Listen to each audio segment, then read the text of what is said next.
some sort of a rectifier up here. A charger, what are you doing with a charger? Usually a charger is not only rectifying things, but it also does a lot of what? Of the filtering. Because we know in AC we have what kinds of what? Harmonics and things like that that can create all kinds of problems. So we condition a lot of this stuff. Very similarly, we have to do similar like that with an inverter, okay? And battery chargers. Again, a lot of the times, those things are invented in the inverter. Sometimes they come in just by themselves. You have what is a DC to DC converter. A lot of times, what are we going to have? We're going to get a certain amount of what? Of output out of our arrays, which is DC voltage. However, we're going to supply what? DC loads. Sometimes we just want to do what? Supply power to what? Lights. Or maybe some DC, some equipment that they can work what? Both on DC or AC, right? Do we have a motor that works on AC and DC? What is it called? Universal. Bisexual. What is it? A bicycle? So we have this thing. So we need actually a DC to DC converters. Should we have? Be very careful. Be very careful when we install DC loads, because sometimes DC loads are not what? That we have, they have to be what? Covered by the code and be what? UL approved some of those devices. So sometimes that we have DC loads tied up to a PV system, we'll talk about it a little bit later on, they have to meet what? Code requirements and how we're going to go around it. Sometimes you see this in marine applications, and sometimes you see this with some mobile homes and stuff like that. So you might be some code usage associated with that. So those are some of the things that we have that actually they are parts of the system components associated to the photovoltaic panel. Okay.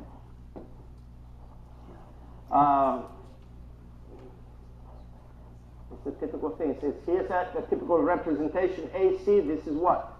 This is what? Rectify. You take AC, you rectify, and then you go back to what? To DC.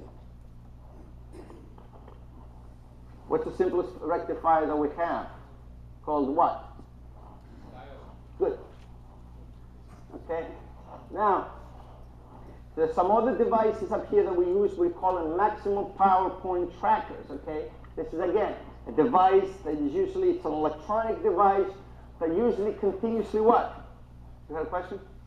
You usually continuously adjust the load on a what? On a photovoltaic device when you have what? Changes in temperature or solar radiation here to keep what? The operating at a maximum point. This is extremely important in devices. So what you do is you want to make sure that the array always what? Uses the maximum operating point, so adjust the load, okay? This is usually, in most of the new inverters here, it's built into it. It's built into it, or it is built into the charge controller. That's why when you purchase an inverter now, the book used to be a real nice thin little book. Now it becomes what? A 2-week study book. And most of the guys that I know that will take up an inverter, we put it in our office, we open it up, and we study day and night until we finally learn it. Am I right? And that's the only way, because there's a lot of things into that. Okay. Some of the balance of the system components for this thing. It's usually the balance of the system component, BOS that we call it, and usually some of the electrical, the mechanical components that you need to sort of put the whole system together. Sometimes the instrumentation or any kind of monitoring equipment are there, including that. Here's the typical things, all those racks for the modules in here.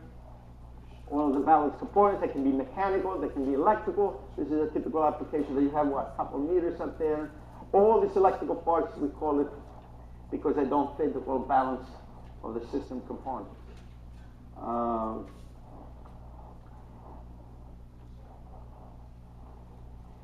When it comes to this type of component, who's your major source of information? Supply house. Supply house is typically would be the actual, people that can guide you and actually tell you what module plays better with the types of what, the rack systems and so forth. So there's a representative usually that would know the modules, how you integrate it with the racket system, the inverters, and so forth. Okay. Yes, sir? On the DC disconnect, number 4 goes to AC, does that have to be fused or unfused? Or does it matter?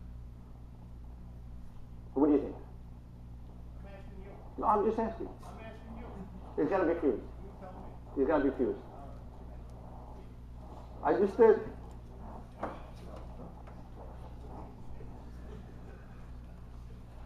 Of course, because you went a little bit ahead of it, of course you can have when we go through the actual design, you can have string of the arrays fused in, and you can have fuses in the combiner box, you have all these things, which allows, there's some modifications on the code that you can actually use, but typically you would have it fused, yes. And there's a reason as we go through the code, why would you not fuse it? Because again, what are you protecting? You're protecting the conductors. Under what conditions? Over current and short circuit.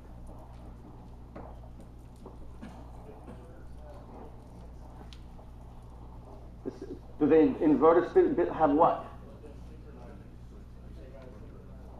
That is correct, yes. Well, they actually do a matching things to make sure that, because frequency has to be, well, you actually matching this, well, if you're matching the frequency, you're matching the side wave.